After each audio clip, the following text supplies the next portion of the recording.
1857 का सीन दिखाया जाता है जहां एक डैनिश शिप फार्दर मोर नॉर्थ यानी कि नॉर्थ पोल की तरफ जा रहा होता है और ये शिप आइस में फंस गया होता है। शिप का कैप्टन चाह रहा था कि उसके लोग कैसे भी शिप को इस आइस से निकालें ताकि इनकी एक्सपीडिशन जारी रहे, लेकिन शिप के बाकी सभी मेन अब घर वापस जाना चाहते थे क्योंकि वो भूख और थकान से परेशान थे। स्टिल कैप्टन नहीं मानता और शिप को निकालने का काम जारी रखता है। अब उस रात इन्हें पास में एक्सप्लोजन सुनाई देती है, देन वहाँ आग भी लग गई थी और ऐसे में कैप्टन सहित कुछ लोग आग वाली जगह को चेक करने जाते हैं। वहाँ वो विक्टर नामक एक आदमी को जख्मी हालत में पाते हैं जिसका काफी खून बह गया था। इनफैक्ट उसके स्लेड डॉग्स भी खत्म पड़े थे। कैप्टन और उसके लोग तुरंत विक्टर को शिप तक लाते हैं और ये लोग गन्स वगैरह लेके रेडी हो जाते हैं क्योंकि कोई मॉन्स्टर ही विक्टर को इस कदर जख्मी किया होगा। तभी एकदम से हम एक बड़े से आदमी को देखते हैं जो कि किसी मॉन्स्टर जैसा था और पलक झपकते कैप्टन के लोगों पे वो हमला कर देता है।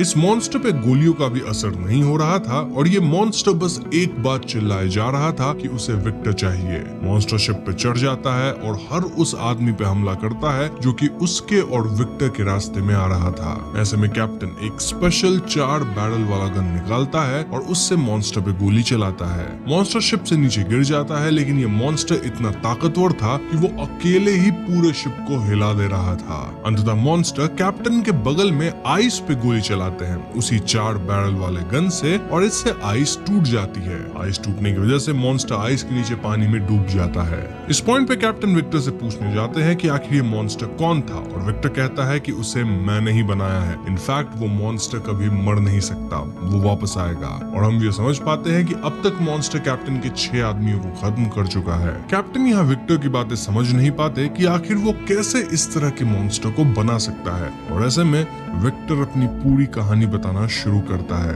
तो यहाँ से शुरू होती है part 1 of the story which is Victor's tale. Victor का पूरा नाम था विक्टर फ्रैंकेनस्टीन और वो एक अच्छे खासे अमीर घर में पैदा हुआ था। उसके पिता बैरन थे और साथ ही में बढ़िया सर्जन भी थे।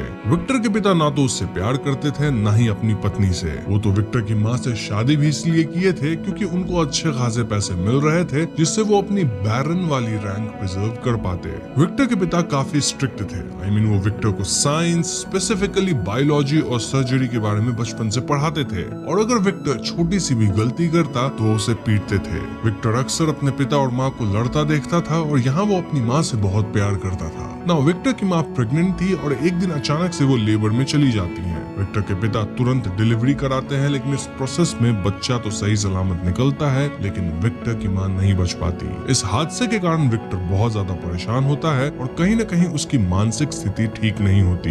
ना जो बच्चा जन्म लिया था उसका नाम विलियम रखा जाता है और विलियम विक्टर का छोटा भाई हुआ। आने वाले सालों में विलियम बड़ा होता है जिसे उसके पिता बहुत प्यार करते थे और ऐसे में विक्टर को लगने लगा कि उसके पिता उसे नहीं चाहते, बस विलियम को चाहते हैं। ऐसे में एक दिन जब विक्टर के पिता उसे पढ़ा रहे होते हैं तो विक्टर उन पे सटली इल्जाम लगाता है कि वो जानबूझकर उसकी माँ को नहीं बचाए। इसमें पिता बोलते हैं कि वो अपना बेस्ट ट्राई किए थे और ये सुनकर विक्टर वाज लाइक कि अगर ऐसा है तो फिर आप फेल हुए। मैं एक दिन मौत को जीत लूंगा और उस दिन मेरे पास आपसे ज्यादा ज्ञान होगा। उस रात विक्टर को एक सपना भी आता है जिसमें एक डार्क एंजल उससे कह रही थी कि विक्टर के पास कमांड होगा over the forces of life and death. खैर आगे के समय में फ्रैंकेनस्टाइन फैमिली के साथ कुछ भी अच्छा नहीं होता क्योंकि उनके अंडर 2 रिवोल्ट्स होते हैं। फिर इनके प्लांटेशन में आग वगैरह लग जाती है और ऐसे में ये लोग अपने स्टेट को छोड़ के सब कुछ खो देते हैं। इसी सब के बीच विक्टर के पिता भी चल बसते हैं। ऐसे में विलियम वियना निकल लेता है with one side of the family, वहीं विक्टर लंदन देन एडिनबर्ग जाता है जहां वो सालों तक ह्यूमन बायोलॉजी पे पढ़ाई करता है और इस फील्ड में ना सिर्फ एक्सपर्ट बनता है बल्कि लिमिटेशंस को पुश करने लगता है। 1855 में यानी करंट इवेंट्स के 2 साल पहले विक्टर एक सेमिनार देता है in royal college of medicine disciplinary tribunal. यहाँ वो सारे बड़े लोगों के सामने एक लाइव एक्सपेरिमेंट दिखाता है जहाँ वो अपनी खास तकनीक से खत्म हुए लोगों के यूजेबल पार्ट्स का इस्तेमाल किया था, देन स्पेसिफिक प्लेसेस में इलेक्ट्रिकल इम्पल्सेस डाला जिससे मृत शरीर में जान आ जाती है। जी हाँ दोस्तों, विक्टर का कहना था कि भले जन्म हम अपनी मर्जी से नहीं लेते, लेकिन हम मौत को जरूर जीत सकते हैं। इतना काफी नहीं था तो ये आधा मृत शरीर ना सिर्फ जिंदा हुआ था बल्कि बॉल कैच कर रहा था, देन कहने पे बॉल को छोड़ भी दे रहा था, which was surprising for everyone. इस ट्रिब्यूनल में बैठे एल्डर्स को ये सब बिल्कुल पसंद नहीं आता, क्योंकि उनके हिसाब से भगवान ही जीवन देते हैं या लेते हैं, और विक्टर की ये एक्सपेरिमेंट्स भगवान के खिलाफ है, यानी ब्लास्फेमस है। लेकिन दोस्तों यहाँ एक आदमी बैठा था जो कि विक्टर के एक्सपेरिमेंट में काफी रुचि दिखा रहा था। एल्डर्स के अपोज करने के कारण विक्टर अपने एक्सपेरिमेंटल सब्जेक्ट्स में से इलेक्ट्रिकल इंपल्स वाली सुई निकाल देते हैं, जिससे सब्जेक्ट वापस खत्म हो जाता है। इसके बाद विक्टर अपनी ठिकाने की तरफ निकल जाते हैं, जब वो इंटरेस्टेड आदमी विक्टर से मिलता है और वो अपना नाम हेनरिक हार्लैंडर बताता है। हेनरिक कहता है कि उसके नीस एलिजाबेथ की शादी विक्टर के भाई विलियम से तय हुई है और 2-3 दिन में सब लोग मिलने वाले हैं। So yes, they will soon be family. और हेनरिक बताता है कि कैसे विलियम बिजनेस वगैरह में अच्छा कर रहा है, लेकिन हेनरिक यहाँ विक्टर से सिर्फ विलियम की बात को लेके मिलने नहीं आया था, रादर वो विक्टर के प्रोजेक्ट को फंड करना चाहता था, ताकि विक्टर एक ऐसा इंसान बना सके जो कि मृत लोगों के पार्ट से बना हो, लेकिन वो जिंदा हो जाए, मतलब मौत को हराने वाली बात। हेनरिक काफी अमीर था क्योंकि उसके एम्यूनिशंस की फैक्ट्री थी। पहले वो एक आर्मी डॉक्टर था, लेकिन वो अपने काम में अच्छा नहीं था, इसलिए ही चूज आर्म्स बिजनेस, जिससे वो अमीर हो गया। जो भी हो, विक्टर मान जाता है और कुछ दिन बाद वो हेनरिक के घर पे उससे मिलता है। हेनरिक विक्टर को 5th एवेलिन टेबल दिखाता है, जो कि दुनिया के हिसाब से 4 ही थे, लेकिन हेनरिक के पास 5वां था। अब जिन्हें इसके बारे में नहीं पता उन्हें मैं बता दूं कि एवेलिन टेबल्स 17th सेंचुरी के एनाटॉमिकल वुडन बोर्ड्स हैं, जिसमें ह्यूमन बॉडी के नर्व्स, आर्टरीज और वेन्स को रियल ह्यूमन टिश्यू से प्रिजर्व करके वुडन पैनल्स पे चिपकाया गया था, ताकि लोग बॉडी स्ट्रक्चर को समझ सके। उन दिनों मॉडर्न प्रिजर्वेशन टेक्निक्स एग्जिस्ट नहीं करती थी। इन्हें इटली में बनाया गया था और बाद में जॉन एवेलिन नाम के इंग्लिश राइटर इन्हें इंग्लैंड लेके आए। ऑफ कोर्स कैसे लाए होंगे आप समझ ही रहे होंगे, और नाम भी अपना रख दिया, मतलब Evelyn tables. So yes, Henrik यहाँ विक्टर को 5th एवेलिन टेबल दिखाता है, जिनमें नर्व्स वगैरह की प्लेसमेंट थी, और इसे देख के विक्टर काफी एक्साइटेड होता है। एनीवेज, तभी यहाँ विलियम और उसके फियांसे एलिजाबेथ आती है, और एलिजाबेथ को एक बार देखते ही विक्टर उसे पसंद करने लग गया था। लंच टेबल पे बातें करते वक्त एलिजाबेथ और विक्टर में बहस हो जाती है, क्योंकि एलिजाबेथ को विक्टर के मृत को जीवित करने वाले आइडियाज पसंद नहीं आते। इन सीन्स में हम ये भी समझ पाते हैं कि विक्टर हर जगह खुद को सेंटर ऑफ अट्रैक्शन बना लेता है, और ये बात शुरू से ही विलियम को पसंद नहीं थी। एनीवेज, आगे हेनरिक विक्टर को एक बड़ा सा विला, और शुड आई से टावर देता है, जहां विक्टर अपने एक्सपेरिमेंट को अंजाम दे सकता है। हेनरिक कहता है कि उसके पास अनलिमिटेड फंड है, तो विक्टर को जो चाहिए यहाँ मंगवा ले, लेकिन कैसे भी अपना एक्सपेरिमेंट सक्सेसफुल करे। विक्टर कई चीजों की मांग करता है, like big batteries, lightning conductors made of pure silver, जो कि टेलीस्कोप की तरह नीचे आएंगी ताकि लाइटनिंग कंडक्ट कर सके, देन बर्फ ताकि लाशों को प्रिजर्व किया जा सके, एक्सेट्रा। हेनरिक इन सारे डिमांड्स के लिए मान जाता है, और आगे हम देखते हैं कि कैसे विक्टर पब्लिकली लटकाए जाने वाले समाप्त लोगों में से सैंपल्स चुन रहा था, देन अपना पूरा सेटअप एकदम परफेक्टली बनवा रहा था, ताकि कहीं भी कोई चूक ना हो। इसी सब के दौरान विक्टर एलिजाबेथ से नजदीकियां बढ़ाने की कोशिश कर रहा था, आई मीन उसका पीछा करना, उसके साथ डांस करना एंड ऑल, लेकिन एलिजाबेथ विक्टर को ज्यादा भाव नहीं दे रही थी। हम समझ पाते हैं कि एलिजाबेथ को नेचुरल लाइफ में इंटरेस्ट है, स्पेशली इंसेक्ट्स में। ऐसे में विक्टर भी बटरफ्लाइज में इंटरेस्ट दिखाने लग गया था। जो भी हो, एक दिन हेनरिक के यहाँ पार्टी थी, और हेनरिक नोटिस कर लेता है कि विक्टर एलिजाबेथ की तरफ अट्रैक्टेड था। ऐसे में हेनरिक विक्टर पे इनडायरेक्टली भड़कता है, सेइंग कि विक्टर अपने काम पे ध्यान नहीं दे रहा। इनफैक्ट हेनरिक यहाँ विक्टर को अल्टीमेटम दे देता है, सेइंग कि उसके पास सिर्फ 7 दिन है टू कंप्लीट हिज प्रोजेक्ट, जिसके बाद वो फंड्स बंद कर देगा। इसलिए विक्टर तुरंत काम पे लग जाता है, लेकिन वो समझ नहीं पा रहा था कि इलेक्ट्रिकल इंपल्सेस के लिए पिन्स बॉडी में कहाँ डाले जाए। तभी टावर में एलिजाबेथ विक्टर से मिलने आती है, और वो विक्टर को एक बटरफ्लाई भी देती है। इसी दौरान विक्टर एलिजाबेथ को अपनी फीलिंग भी बता देता है, और ऐसा लगता है कि दोनों करीब आ रहे हैं, लेकिन एलिजाबेथ स्मार्टली विक्टर को मना कर देती है, क्योंकि एक तो वो विलियम की फियांसे थी, साथ ही मोस्टली एलिजाबेथ को विक्टर में ऐसी कोई दिलचस्पी थी नहीं। हाँ, शायद उसके काम में दिलचस्पी हो सकती है। एलिजाबेथ के जाने के बाद विक्टर बाथटब में सोच रहा होता है कि आखिर कैसे वो अपने एक्सपेरिमेंट को कामयाब करेगा, और तभी उसे एलिजाबेथ की बात याद आती है कि नेचर नेचर में सब कुछ सिमेट्री में होता है। ऐसे में विक्टर भी पिन सिमेट्रिकल वे में लगाता है और उसकी छोटी एक्सपेरिमेंट काम कर जाती है।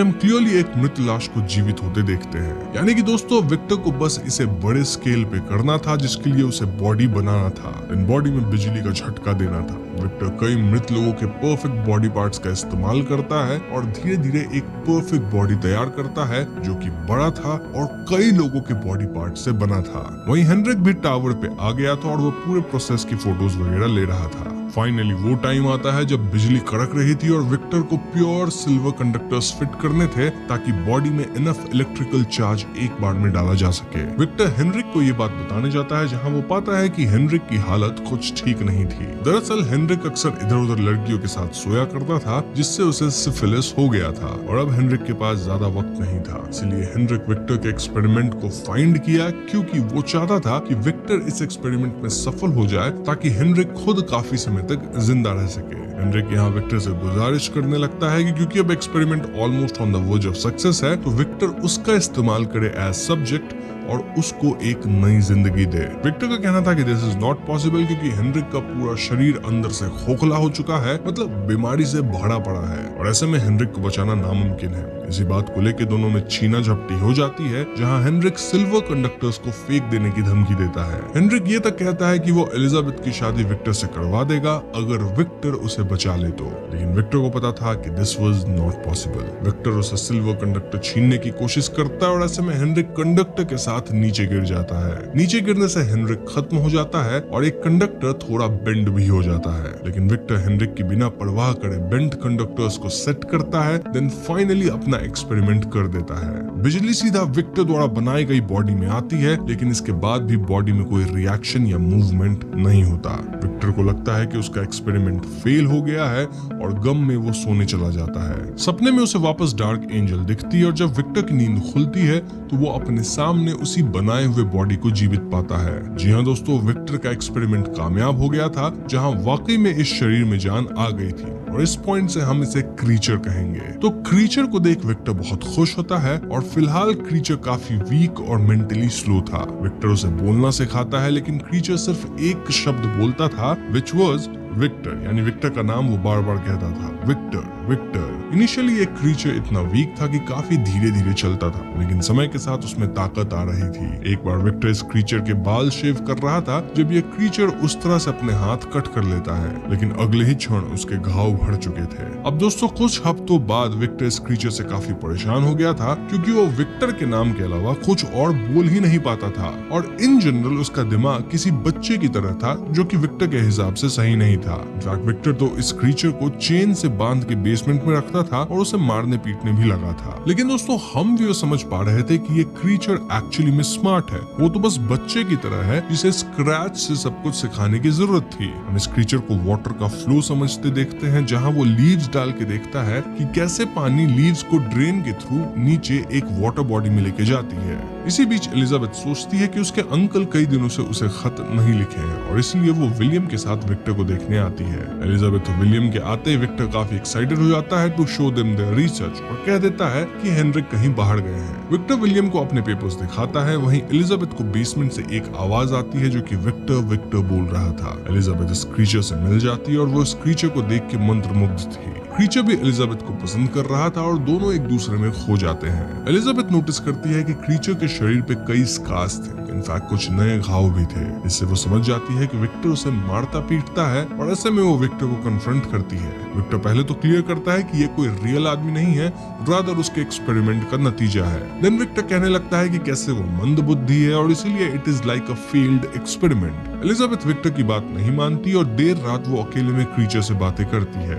हम देखते हैं कि एलिजाबेथ के जाने के बाद क्रीचर उसका नाम एलिजाबेथ भी बोलने लग गया था। इस पॉइंट पे विक्टर एलिजाबेथ को वार्न करता है कि वो क्रीचर के नजदीक ना जाए, लेकिन एलिजाबेथ उल्टा विक्टर को ही सुना देती है। वो फिर से विक्टर का प्यार रिजेक्ट करती है जिससे विक्टर बौखला जाता है। विक्टर यहाँ क्रीचर को अगेन रॉड से मारता है, लेकिन इस पॉइंट पे क्रीचर विक्टर का रॉड छीन के उसे मोड़ देता है, डिपिक्टिंग कि उसके अंदर इमोशंस हैं। अगले दिन विक्टर विलियम को सीक्रेट में हेनरिक की लाश दिखाता है, सेइंग कि हेनरिक गलती से खुद समाप्त हुआ है और अगर ये बात एलिजाबेथ को पता चल गई तो कांड हो जाएगा, इसलिए तुम एलिजाबेथ को लेके यहाँ से निकल लो। विलियम तुरंत कुछ बहाना बना के एलिजाबेथ को मना लेता है कि चलो यहाँ से निकला जाए और ये दोनों घोड़े गाड़ी से निकल लेते हैं। इसके बाद विक्टर गुस्से में क्रीचर के पास जाता है। वो पूरे टावर में फ्यूल डालना शुरू करता है और क्रीचर से कहता है कि मेरे नाम के अलावा एक और शब्द बोलो तभी तुम बचोगे। क्रीचर यहाँ फाइनली एलिजाबेथ बोल देता है, जिससे विक्टर और गुस्सा हो जाता है और ऐसे में वो पूरे टावर में आग लगा देता है। वहीं एलिजाबेथ को आइडिया लग गया था कि विक्टर उस क्रीचर को मार देगा, इसलिए वो टांगा गाड़ी घुमा के वापस टावर की तरफ आती है। ना जब पूरे टावर में आग लग जाती है तो एकदम से विक्टर को फील होता है कि शायद उसे क्रीचर को बचा लेना चाहिए और ऐसे में वो वापस टावर के अंदर भागता है, लेकिन एक ब्लास्ट से वो काफी दूर गिरता है और इसमें उसकी एक टांग पूरी तरह से खत्म हो जाती है। So yes, this was Victor's story और पूरी कहानी सुनने के बाद कैप्टन आश्चर्य में था। अभी शिप के कैप्टन के केबिन के बाहर आवाजें होती है और जब कैप्टन केबिन खोलता है तो क्रीचर यहाँ तक आ चुका था। जी हाँ दोस्तों, क्रीचर आइस के अंदर गिरने के बाद भी बाहर निकल गया था। इनफैक्ट वो कैप्टन के आदमियों को हरा के फाइनली यहाँ तक आ गया था। क्रीचर कैप्टन पे हमला करता है लेकिन विक्टर उसे रोकता है। कैप्टन यहाँ इस क्रीचर से कहता है कि तुम एक बीस्ट हो और जो कुछ तुम्हारा क्रिएटर विक्टर तुम्हारे बारे में कह रहा था वो सब सच है, तुम एक मॉन्स्टर हो। इस पॉइंट पे क्रीचर रुकता है और बोलना शुरू करता है कि तुम सब विक्टर की कहानी सुने हो, अब मेरी सुनो। यहाँ से शुरू होता है part 2 which is the creature's tale. तो टावर में आग लगने के बाद क्रीचर आग में बुरी तरह फंस गया था और यहाँ वो अपनी पूरी ताकत लगा के अपनी चेन्स खोल लेता है। फिर वो पानी गिरने वाले रास्ते से टावर से नीचे कूदता है और वाटर बॉडी में निकलता है, मतलब वहाँ डूब जाता है। अगले सीन में क्रीचर की आंख खुलती है जहाँ वो शोर पे आ गया था, यानी डूबने के बाद भी वो खत्म नहीं हुआ। फिर वो चल के पास के एरिया में जाता है जहाँ कई इंसानी कंकाल थे और यहाँ वो कुछ कपड़े पहन लेता है। फिर वो नेचुरल बेरीज खाने लगता है, हिरन वगैरह से इंटरेक्ट करता है, उन्हें भी बेरीज खिलाता है। लेकिन तभी कुछ शिकारी यहाँ आते हैं जो न सिर्फ हिरन को मारते हैं बल्कि इस क्रीचर पे भी गोली चलाते हैं, एज वो मॉन्स्टर की तरह दिख रहा था। क्रीचर जख्मी होकर भागता है और पास के एक घर के गियर मिल्स में छिप जाता है। अब तक उसके घाव भर चुके थे और ठंड के कारण वो यहीं शरण लेता है। कुछ समय बाद घर के ओनर्स आते हैं और दोस्तों ये वही शिकारी लोग थे। क्रीचर गियर मिल्स में ही छिपता है और वो नोटिस करता है कि कैसे इस परिवार में 2-3 शिकारी के अलावा एक औरत थी, एक बच्ची थी और एक बूढ़ा अंधा आदमी भी था। ये बूढ़ा अंधा इंसान बच्ची को अल्फाबेट्स वगैरह सिखा रहा था और मिल्स से छुप के क्रीचर भी सब सीखने लगता है। बच्ची पढ़ना सीखती और क्रीचर भी साथ में पढ़ना और बोलना सीखने लगता है। क्रीचर को ये परिवार पसंद आने लगा था और वो इस परिवार का हिस्सा बनना चाहता था, इसलिए रात होते वो इस परिवार की मदद करता था, लाइक लकड़ियां काट के घर के बाहर रखना, देन के शीप के लिए बार्न वगैरह बना देना। परिवार वालों को लगता था कि ये काम स्पिरिट ऑफ द फॉरेस्ट कर रही है और वो लोग स्पिरिट के लिए कपड़े वगैरह छोड़ते थे। क्रीचर इन कपड़ों को पहनता और ऐसे ही वो छुप छुप के काफी समय बिताने लगा। फिर एक दिन कई वुल्व्स इस घर पे हमला कर देते हैं और शिकारी लोग कैसे भी वुल्व्स को भगाते हैं। उस दिन क्रीचर को समझ में आता है कि नेचर में एक साइकिल है। ये साइकिल कुछ ऐसा है कि वुल्व्स जो है वो भेड़ बकरी खाते हैं, इंसान के लिए वुल्व्स गंदे हैं जिन्हें इंसान मारेंगे ही। मतलब जिस क्रीचर की जैसी इमेज होती है वो वैसी ही रहती है और उसी हिसाब से उसे ट्रीट किया जा सकता है और इस इमेज को बदला नहीं जा सकता। खैर इस वुल्फ अटैक के बाद ये परिवार जो है वो वुल्फ का शिकार करने पहाड़ों पे जाना चाहते थे फॉर अ फ्यू डेज और ऐसे में पूरा परिवार इस अंधे बूढ़े इंसान को घर पे अकेला छोड़ देता है क्योंकि एक अंधे इंसान को पहाड़ों पे कैसे लेके जाया जाए। तो उनके जाने के बाद फाइनली इस बूढ़े इंसान के सामने क्रीचर आता है और यहाँ ये बूढ़ा आदमी क्रीचर को देख नहीं सकता था, शायद इसलिए इनमें दोस्ती हो जाती है। बूढ़ा ये तक कहता है कि उसे आइडिया था कि गियर मिल्स में क्रीचर छुप के रह रहा था। धीरे धीरे इनकी बॉन्ड बढ़ने लगती है जहाँ क्रीचर ठीक से पढ़ना सीखता है, कई बुक्स पढ़ता है और इन जनरल बूढ़े के साथ अच्छा टाइम बिताता है। बूढ़ा यहाँ क्रीचर के सर पे थपथपाता था जिससे क्रीचर को अच्छा लगता था। बातों बातों में क्रीचर के पास्ट की बात उठती है और क्रीचर कहता है कि उसे याद ही नहीं कि वो कौन है, उसके दिमाग में बस एक नाम रहता है विच इज विक्टर। बूढ़े के कहने पे क्रीचर फाइनली जले हुए टावर के पास जाता है ताकि वो अपने क्रिएशन के बारे में पता लगा सके। यहाँ उसे विक्टर के कई डिजाइन बुक्स और पेजेस मिलते हैं जिसमें क्रीचर के ड्रॉइंग्स, फोटोज एंड डिजाइन्स थे और सिंस क्रीचर अब समझदार था, पढ़ सकता था, तो वो सब कुछ पढ़ता है। वो समझ जाता है कि उसे डिफरेंट ह्यूमन के बॉडी पार्ट से बनाया गया है, यानी कि उसे खुद ही नहीं पता कि वो कौन सा ह्यूमन है, इनफैक्ट क्या वो ह्यूमन है या नहीं। उसे यहाँ विक्टर के लिए एक खत भी मिलता है जिसमें विलियम का एड्रेस भी था। यानी कि दोस्तों क्रीचर को पता लग गया था कि विक्टर कहाँ होगा। इस सब के बाद जब क्रीचर बूढ़े आदमी के घर लौटता है तो वो यहाँ वुल्व्स को देखता है। क्रीचर फौरन वुल्व्स से लड़के इन्हें खत्म करता है, लेकिन अब तक ये वुल्व्स बूढ़े आदमी को बुरी तरह चोटिल कर चुके थे। क्रीचर बूढ़े आदमी को संभालता है, लेकिन तभी परिवार वाले आ जाते हैं और वो क्रीचर को देख उसे ही जंगली समझते हैं। वो क्रीचर पे गोलियां बरसा देते हैं और क्रीचर भी गुस्से में एक आदमी को निपटा देता है। फिर वो यहाँ से निकल लेता है, लेकिन हंटर्स उसे और भी गोली मारते हैं। इन गोलियों से क्रीचर बेहोश होता है, लेकिन कुछ ही समय बाद उसके घाव फिर से भर चुके थे। वो उठ खड़ा होता है और विक्टर को ढूंढते हुए लेटर वाले पता पे पहुंचता है। अब लेटर पे जो एड्रेस था वो एक्चुअली में विलियम का था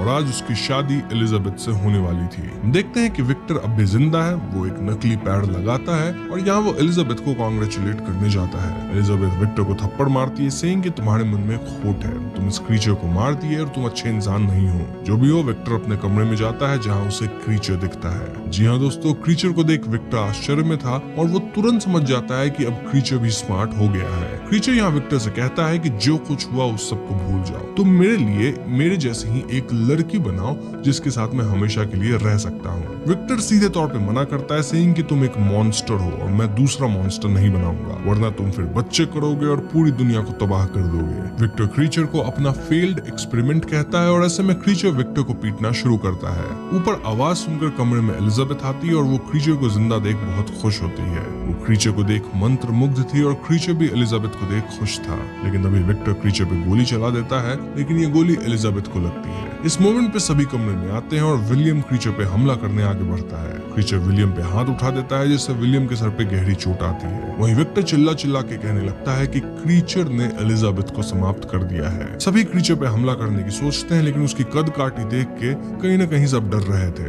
क्रीचर यहाँ एलिजाबेथ को अपनी बाहों में उठा के सबके सामने मैंशन से बाहर ले जाता है, एक केव के अंदर। और अपनी आखिरी सांस लेते वक्त भी एलिजाबेथ खुश थी, क्योंकि वो क्रीचर के साथ उसकी बाहों में थी। नीडलेस टू से कि वो क्रीचर को पसंद करती थी और क्रीचर उसे, ऑल्दो एलिजाबेथ बच नहीं पाती। वहीं विलियम भी खत्म होने की हालत में था और यहाँ विलियम सब कुछ के लिए विक्टर को ब्लेम करता है। विलियम कहता है कि विक्टर बचपन से ही ऐसा था, बस अपनी बात पे अड़ जाता था और तब से ही विलियम को विक्टर से डर लगता था। विलियम कह देता है कि मॉन्स्टर वो क्रीचर नहीं, रादर विक्टर है। इसके बाद विलियम अपने प्राण त्याग देता है। गुस्से में विक्टर गन लेके क्रीचर के पीछे जाता है। बर्फीली वादियों में वो क्रीचर से मिलता है, लेकिन क्रीचर इजीली विक्टर को ओवरपावर कर देता है। वो विक्टर को खत्म नहीं करता, रादर उसे चोट पहुंचाता है, सेइंग कि वो विक्टर को धीरे धीरे दर्द देगा ताकि विक्टर को एहसास हो सके कि दर्द क्या होता है। वहीं विक्टर प्रण लेता है कि वो क्रीचर को समाप्त किए बिना नहीं रुकेगा। तब से ही क्रीचर और विक्टर के बीच चूहे बिल्ली का खेल शुरू होता है, जहाँ विक्टर क्रीचर को हंट करने की कोशिश कर रहा था, लेकिन क्रीचर मरता ही नहीं था, रादर वो विक्टर को चोट पहुंचाता था। इस भाग दौड़ में दोनों नॉर्थ पोल तक आ गए, जहाँ विक्टर गन्स एंड डायनामाइट लेके क्रीचर को मारने का प्लान किया था, लेकिन ये प्लान फेल हो गया क्योंकि क्रीचर पे गोलियों का असर नहीं हुआ। इस हाथापाई में क्रीचर विक्टर को बुरी तरह पीटा। देन विक्टर के टेंट में आग लग गई थी। इनफैक्ट क्रीचर खुद अपने हाथ में डायनामाइट फोड़ लिया, सेइंग कि अगर डायनामाइट मुझे खत्म कर देती है तब तो ठीक है, वरना मैं तुम्हें पीटने फिर से आता रहूंगा। ऑफ कोर्स इस ब्लास्ट के बाद भी क्रीचर जिंदा ही था और इसी ब्लास्ट को सुन के कैप्टन और उसके लोग आग की तरफ आए थे। वहां पे खड़ा खून विक्टर का नहीं बल्कि क्रीचर का था। So yes, this was creature's tale, जिसे सुन के कैप्टन आश्चर्य में था। तो इस पॉइंट पे अब फिल्म की फिनाले एक्ट आती है। यहाँ फाइनली विक्टर क्रीचर से अपने किए के लिए माफी मांगता है और क्रीचर भी विक्टर को माफ कर देता है। विक्टर क्रीचर के सर पे हाथ थपथपाता है जैसा क्रीचर को पसंद था। विक्टर क्रीचर को अपना बेटा कहता है और फाइनली उसे एक्सेप्ट करता है कि हाँ, तुम मेरे ही क्रिएशन हो, तुम मेरे जैसे हो। क्रीचर और विक्टर दोनों काफी उदास थे और दोनों को यहाँ कहीं ना कहीं क्लोजर मिलता है। विक्टर क्रीचर से आखिरी बार उसका नाम लेने को बोलता है और क्रीचर ऐसा ही करता है, यानी कि वो पहले की तरह विक्टर विक्टर बोलता है। नाउ इस पॉइंट पे विक्टर की चोट इतनी गहरी थी कि फाइनली उसकी सांसें रुक जाती है। क्रीचर भी विक्टर को अपना क्रिएटर कहता है और उदास होकर यहाँ से जाने लगता है। कैप्टन अपने आदमियों को ऑर्डर देते हैं कि कोई भी क्रीचर पे हमला नहीं करेगा। क्रीचर खुद शिप से उतरता है, देन शिप को धक्का देता है ताकि शिप बर्फ से निकल के पानी में जा सके। इस पॉइंट पे कैप्टन भी अपने क्रू से कहते हैं कि हम आगे नहीं जाएंगे, रादर वापस घर जा रहे हैं। कैप्टन को लगता है कि कहीं न कहीं उनके अंदर भी जो एक अकड़ था वो विक्टर जैसा ही था कि हमें आगे जाना ही है, कुछ भी हो जाए। लेकिन विक्टर की हालत देख के वो समझ जाते हैं कि इस तरह की अकड़ से कुछ मिलता नहीं, इसलिए कैप्टन डिसाइड्स कि नहीं, हम घर वापस जाएंगे। क्रीचर भी अपने रास्ते निकल लेता है और वो सूर्य की रोशनी को एम्ब्रेस करता है, ठीक उसी तरह जैसे वो पहली बार किया था। यहीं पे फिल्म खत्म हो जाती है। इस वीडियो को लाइक करें, शेयर करें अपने फ्रेंड्स के साथ और सब्सक्राइब करें चैनल को अगर आपने अभी तक सब्सक्राइब नहीं किया। और नेक्स्ट वीडियो में आप लोगों से मिलते हैं किसी ब्लॉकबस्टर मूवी का या सीजन का रिव्यू और एक्सप्लेनेशन लेके। तब तक के लिए अपना ख्याल रखें, अपने से जुड़े लोगों का ख्याल रखें। अल्लाह हाफिज। But I've known you too long, it hurts to watch your blue eyes fade to gray as you fade away, as you fade away. Yeah, I'm about to fade away, 'cause every time I wake up I feel like it's Monday. Something's going wrong with all the chemicals up in my brain. All of a sudden I don't look at anything the same way. Gotta build up of my thoughts sitting in an ashtray. I'm sorry that I'm so inconvenient, okay. Just let me be me and I'll stay out of your way.